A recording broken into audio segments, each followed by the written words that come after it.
નમસ્કાર ચમસો આગા જો હવે એક વાત કહેવા માગું છું. જો ડિપ્રેશનમાં ઘણા બધા લોકો જાય, પણ એવું ના માનું કે ડિપ્રેશનમાં જઈને આપણે ખોટું પગલું લેવું, ખોટું પગલું લઈને ખોટું કામ કરવું. પાછળથી બહુ ઘણા બધા આપણી ફેમિલી આપણા બધા ખૂબ હેરાન થાય. તો વધારે તો નહીં, પણ હું 10 થી 15 વખત ડિપ્રેશનમાં ગયો. તો આપણે એવું વિચાર્યું કે પાછળ આપણી ફેમિલી બધું છે, એના કારણે આપણે આડો અવળો પગલું લેતા નથી. એટલે ખોટું કોઈ ડિપ્રેશનમાં આવ્યું અને ખોટું કોઈ પગલું ભરવું નહીં. સાચી વાત છે. એટલે પરમ દિવસથી આ 3-4 દિવસ સુધી આપણે રેગ્યુલર બ્લોગ ચાલુ થઈ જશે ચમસો આગામાં, બરાબર?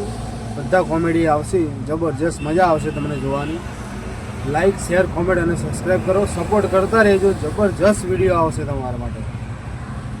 2-3 દિવસ જવા દો, પછી જબરજસ્ત બહુ આવશે, બરાબર? અને લાઈક કરતા જજો, શેર કરતા જજો, સબસ્ક્રાઈબ કરતા જજો, બરાબર? Thank you so for watching.